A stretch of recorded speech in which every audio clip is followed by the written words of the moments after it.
Assalamualaikum warahmatullahi wabarakatuh. Guys,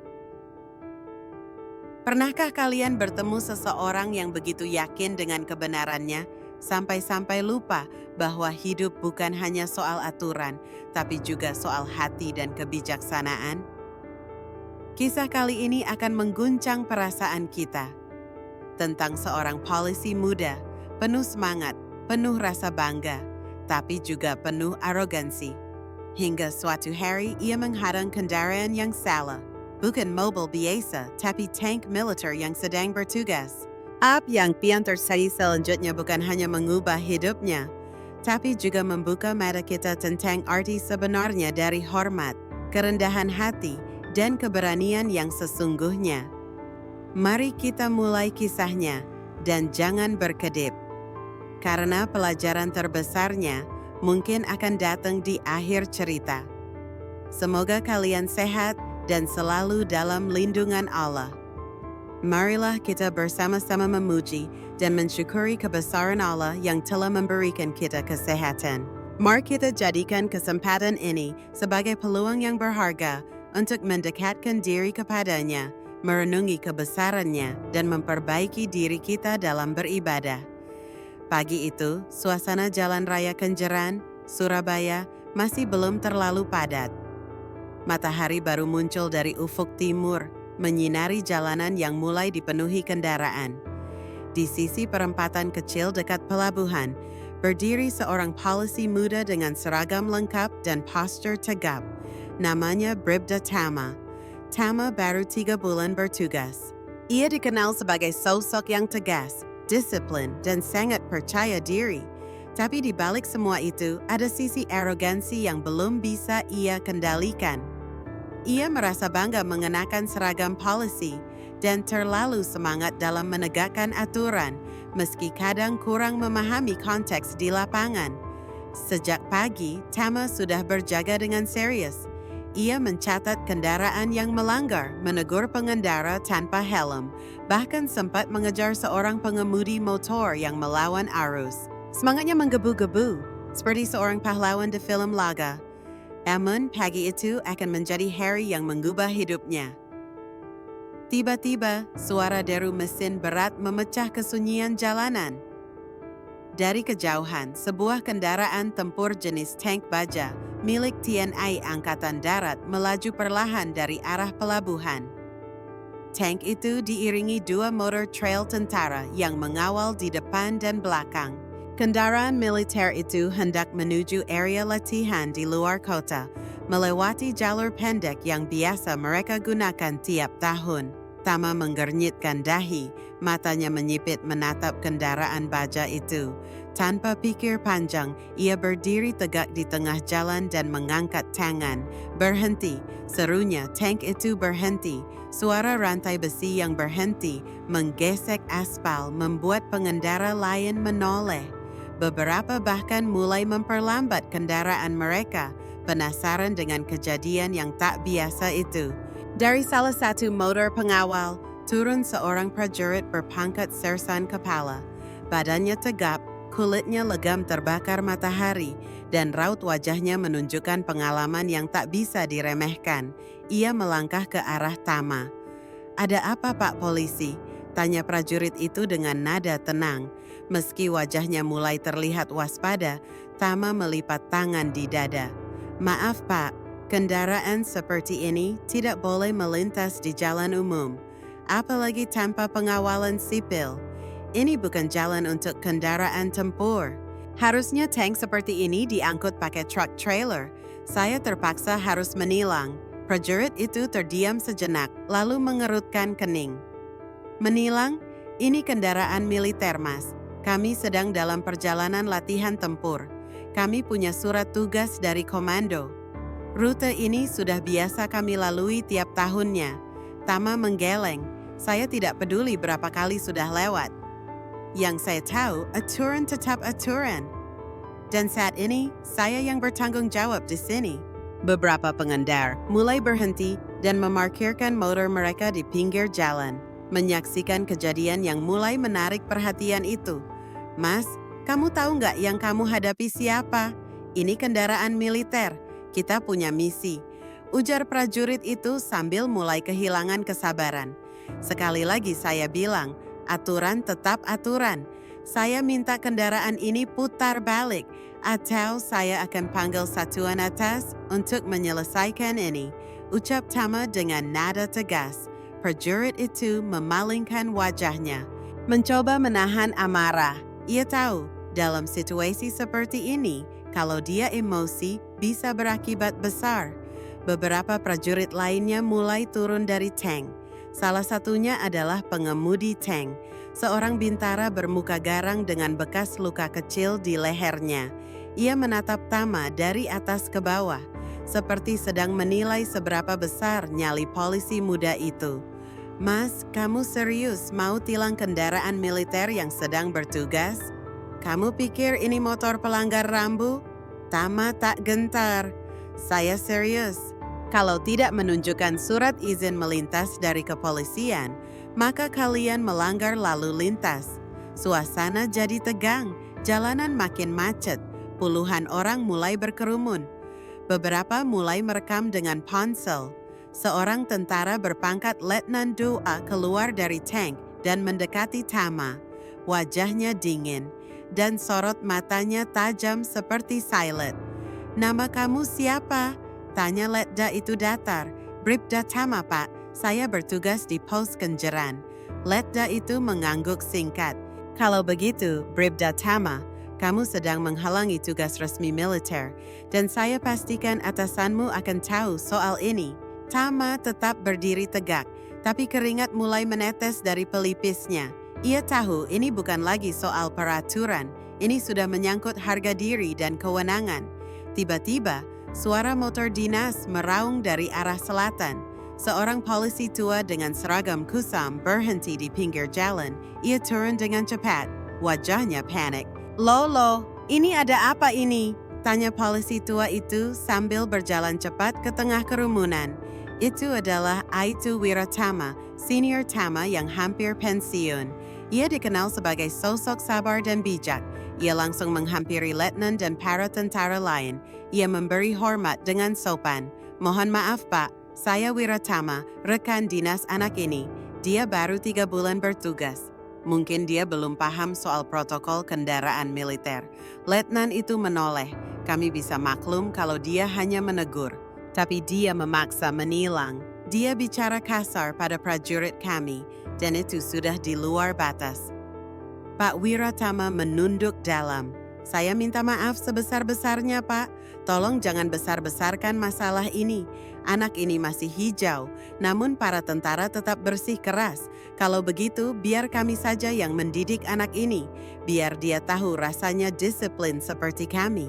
Pak Wiratama tercekat. Maksudnya apa, Pak? Letnan itu menatap Tama. Kami akan bawa dia ke markas. Hanya seminggu. Kami akan beri pelatihan fisik standar TNI. Tidak menyiksa. Tapi cukup membuatnya berpikir 2 kali sebelum bersikap arogan lagi. Tanpa banyak pilihan, Tama pun ikut naik ke dalam salah satu mobil pengawal. Ia duduk di belakang. Diapit 2 prajurit berseragam loreng.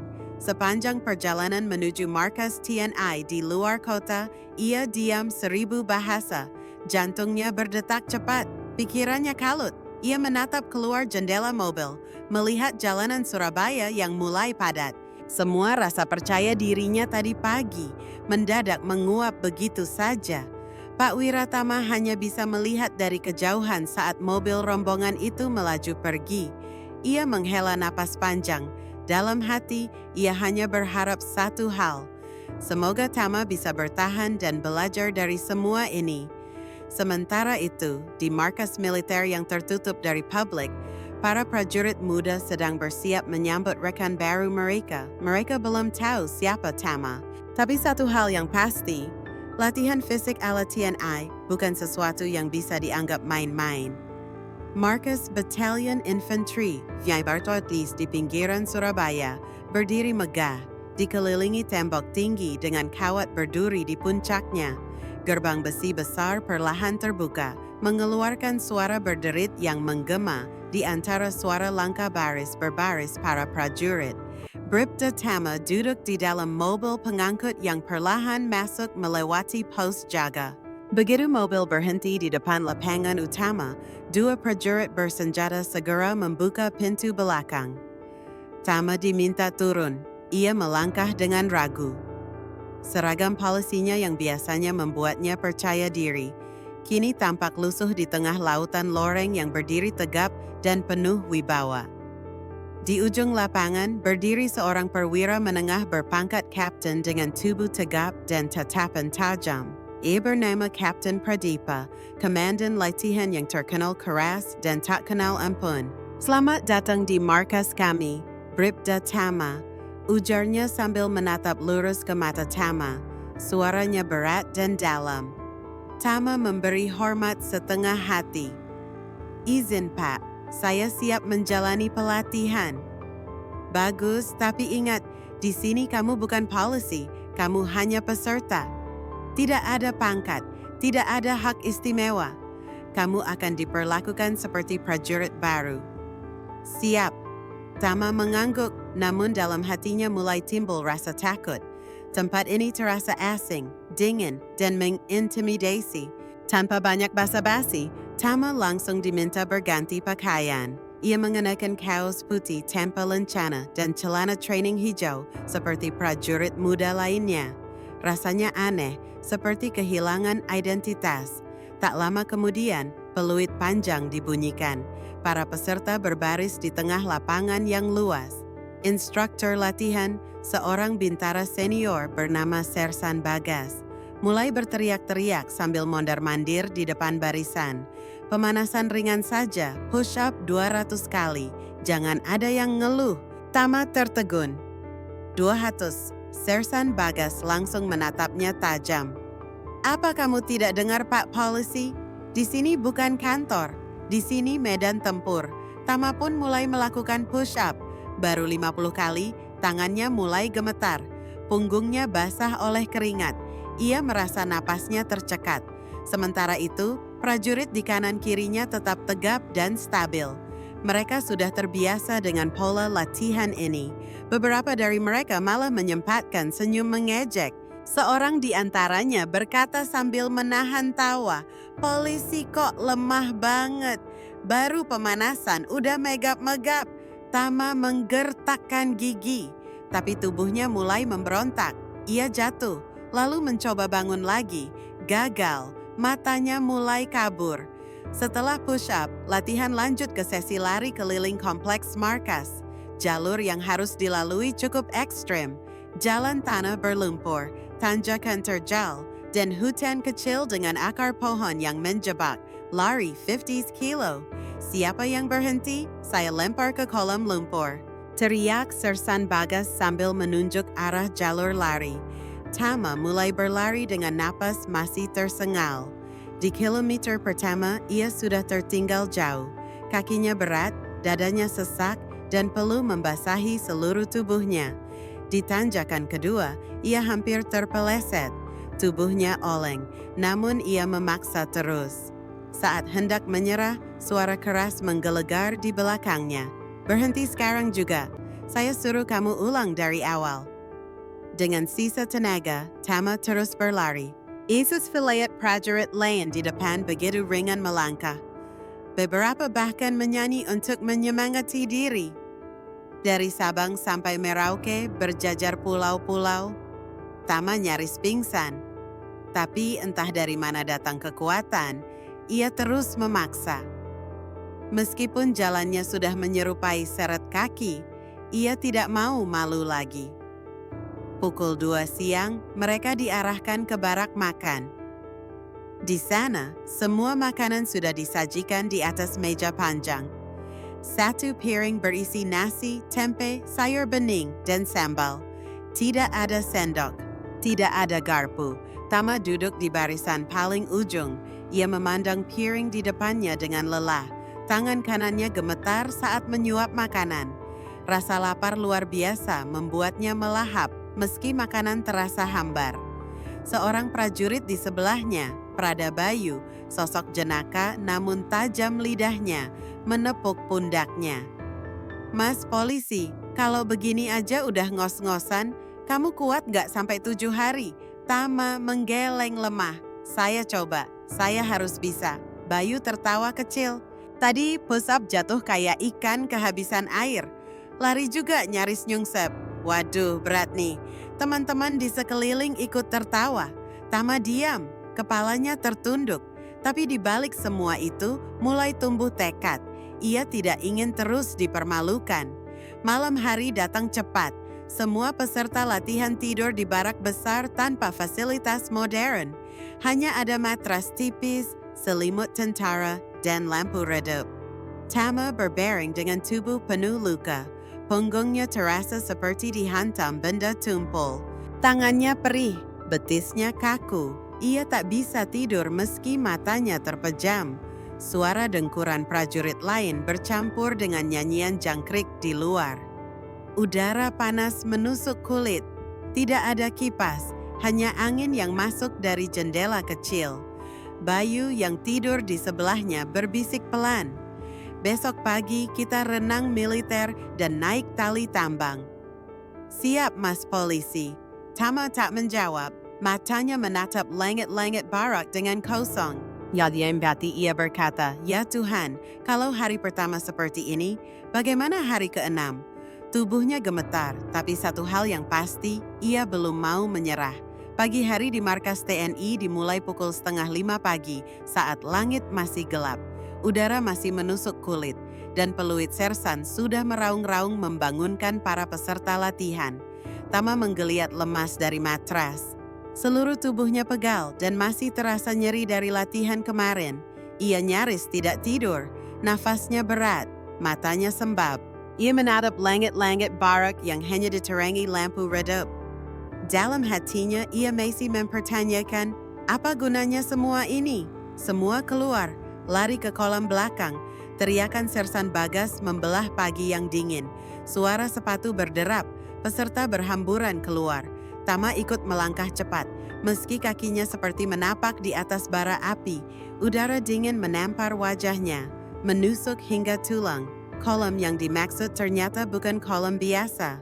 Itu adalah kolam lumpur selebar 20 meter dengan kedalaman 1.5 meter. Airnya kecoklatan, bau tanah menyengat, dan di sekelilingnya berdiri para pelatih dengan peluit dan tongkat di tangan. Masuk semua, guling kanan, guling kiri, gaya katak, gaya bebas, gaya apapun, yang penting berenang. Tama mencebur. Airnya dingin dan kotor, lumpur langsung menyelimuti tubuhnya. Ia tersedak air lumpur, berusaha berenang tapi gagal. Tangannya berayun, namun berat, pandangannya kabur. Perutnya terasa mual karena air yang tertelan. Di pinggir kolam, Prada Bayu berseru, "Ayo Mas Polisi, ini bukan kolam renang hotel." Semua tertawa, tawa yang menusuk harga dirinya. Tama menggertakkan gigi dan terus mengayu.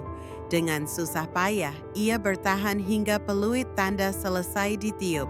Tubuhnya gemetar, namun matanya menyala. Belum sempat nafas stabil. Mereka digiring ke lapangan halang rintang. Matahari mulai merangkak naik. Peluh bercampur lumpur di wajah mereka. Di tengah lapangan, tergantung tali tambang tinggi yang biasa dipakai latihan naik turun oleh prajurit. Tali itu seperti ular besar yang bergelantungan menantang langit. Siapa yang gagal naik? Ulang 5 kali. Tama menatap tali itu. Tangannya yang masih perih dari push-up kemarin terasa semakin nyeri. Tapi ia mencoba. Ia genggam tali kuat-kuat, menapak sedikit demi sedikit.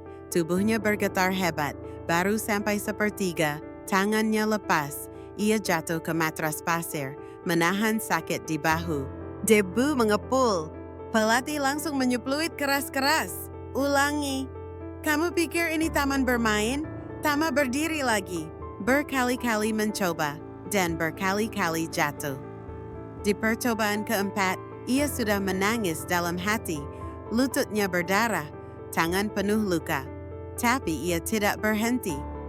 Di percobaan kelima, dengan tubuh gemetar, ia berhasil menyentuh puncak tali dan turun perlahan.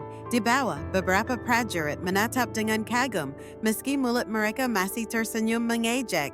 Istirahat siang datang sebagai anugerah. Tama duduk di bawah pohon rindang, menjauh dari kerumunan.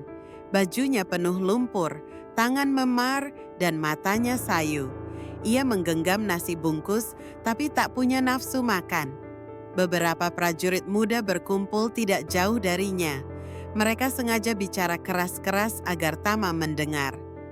Gimana sih polisi zaman sekarang? Baru disuruh berenang lumpur aja megap-megap. Padahal kalau di jalanan galak banget. Udah gitu nih langteng pula. Hahaha. Bukannya ngasih hormat. Hormat senjata malah minta STNK. Gila kali. Tama menggenggam sendoknya erat. Tangannya bergetar. Urat lehernya menegang. Tapi ia tidak menoleh. Ia hanya menggigit bibir, menahan emosi. Dalam dadanya, harga dirinya yang sempat runtuh mulai menyalah perlahan. Suatu hari aku bakal buktikan. Aku bukan sekedar cuma polisi, gumamnya dalam hati. Sore hari, latihan dihentikan lebih awal. Semua peserta dikumpulkan di lapangan. Matahari mulai turun, langit berwarna jingga. Kapten Pradipa berdiri di depan mereka. Ia pria tegas, namun bijak, matanya tajam, tubuh tegap. Ia menatap satu persatu. Latihan ini bukan untuk menghancurkan kalian, tapi untuk membentuk mental baja. Di lapangan sesungguhnya, tidak ada ampun. Yang lembek akan tertinggal, yang ragu akan celaka, yang sombong akan jatuh. Ia berhenti sejenak, matanya menatap Tama. Kamu mungkin datang ke sini karena kesalahan, tapi kamu bisa pulang sebagai pribadi baru. Tergantung kamu sendiri. Jadikan ini kesempatan, bukan kutukan. Kata-kata itu menghantam keras ke dalam hati Tama. Ia mengangguk pelan. Pandangannya berubah. Ada harapan yang mulai tumbuh di ujung keputusasaannya. Malam itu, barak sunyi. Semua tertidur lelap karena kelelahan.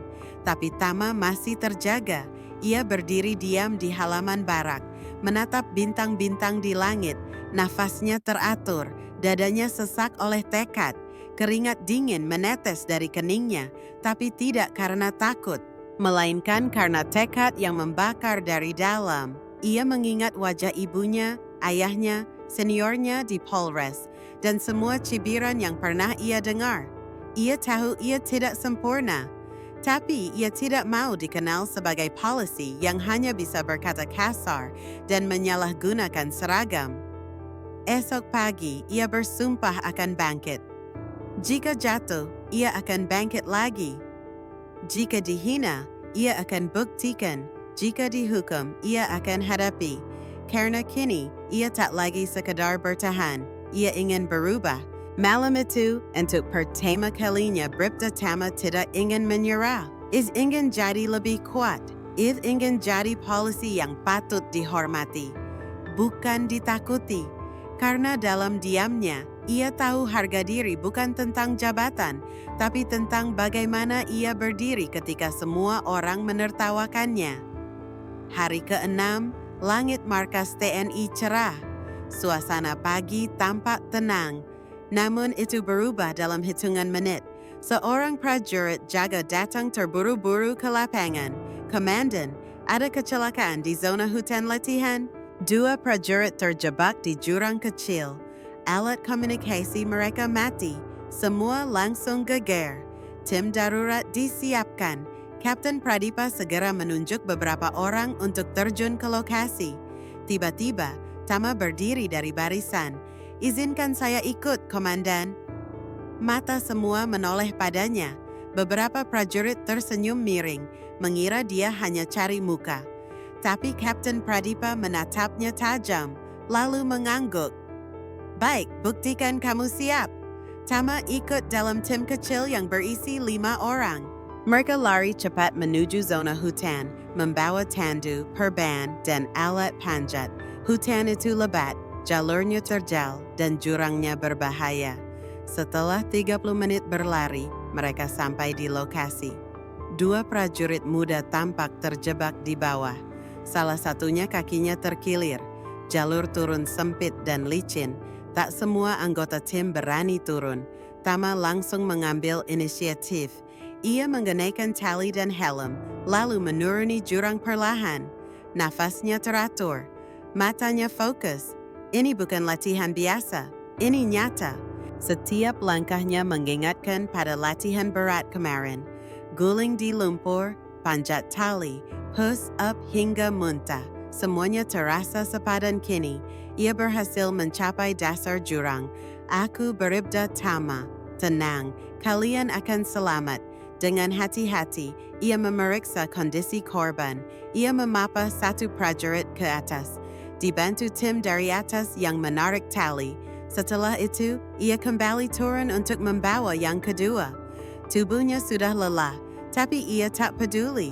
Dalam pikirannya hanya satu. Selamatkan.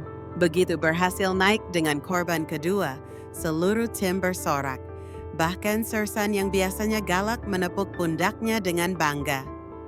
Case bukan polisi biasa, Tama. Di markas kabar penyelamatan cepat menyebar.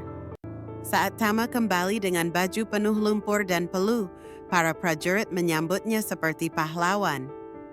Prada Bayu yang dulu mengejek, kini menghampirinya dan memberi salam hormat. Maaf bro, kau keren banget tadi. Aku angkat topi. Tama tersenyum, bukan sombong tapi lega. Ia membuktikan ia bukan cuma bisa ngomel di jalan, ia bisa bertindak, bisa berguna, bisa dihormati. Keesokan harinya, Kapten Pradipa mengadakan apel khusus. Semua peserta latihan dikumpulkan di lapangan utama. Bendera berkibar megah. Langit cerah seolah ikut memberi restu. Ada satu orang yang awalnya kami ragukan. Kami anggap hanya polisi muda arogan. Tapi dia membuktikan bahwa seseorang bisa berubah jika dia mau belajar. Kapten menoleh ke arah Tama. Bribda Tama, kamu hanya menyelesaikan latihan fisik. Kamu menyelamatkan dua prajurit kami. Atas nama seluruh kesatuan, kami mengucapkan terima kasih. Semua memberi tepuk tangan. Tama maju ke depan, matanya berkaca. Tangannya gemetar saat menerima simbol kehormatan berupa lencana logam kecil. Bukan karena benda itu, tapi karena akhirnya ia dihargai. Hari ke-7, Tama bersiap pulang ke Polres. Seluruh barak melepasnya dengan hormat. Tak ada lagi cemoohan, tak ada lagi tawa mengejek. Hanya tepukan bahu, pelukan erat, dan kalimat-kalimat semangat. Jangan berubah bro. Tetap seperti ini, polisi sejati. Kalau nanti aku ditilang, aku harap sama kau aja Tama. Hahaha, Tama tersenyum lebar, hatinya damai. Bukan karena dia kuat, tapi karena dia belajar rendah hati. Dia belajar bahwa seragam bukan segalanya. Yang penting adalah niat dan tindakan. Saat tiba di Polres, seniornya kaget melihat perubahan dirinya. Tubuhnya lebih tegap, wajahnya lebih tenang, dan aura arogannya sudah hilang. Kini Tama berdiri dengan kepala tegak, bukan karena seragam, tapi karena ia tahu siapa dirinya. Ia tahu arti hormat, ia tahu arti perjuangan, ia pulang sebagai polisi sejati. Dan begitulah. Dari seorang polisi yang dulu hanya tahu aturan tanpa rasa, kini ia pulang dengan mata yang lebih terbuka, hati yang lebih bijak, dan langkah yang lebih mantap, bukan karena ia kuat, tapi karena ia berani mengakui kesalahan, berani belajar, dan berani berubah. Bribda Tama bukan lagi sekadar sosok dengan seragam dan pangkat. Ia telah menjadi seorang pelindung rakyat yang bukan ditakuti, tapi dihormati. Sahabat cerita mengubah hidup. Semoga kisah ini bisa menjadi cermin bagi kita semua, bahwa dalam hidup, kesombongan bisa dijatuhkan, tapi ketulusan akan selalu dimuliakan. Jangan lupa tinggalkan komentar, like, dan share kisah ini jika menyentuh hati kalian. Sampai jumpa di cerita berikutnya yang mungkin akan mengubah hidupmu juga. Wassalamualaikum warahmatullahi wabarakatuh.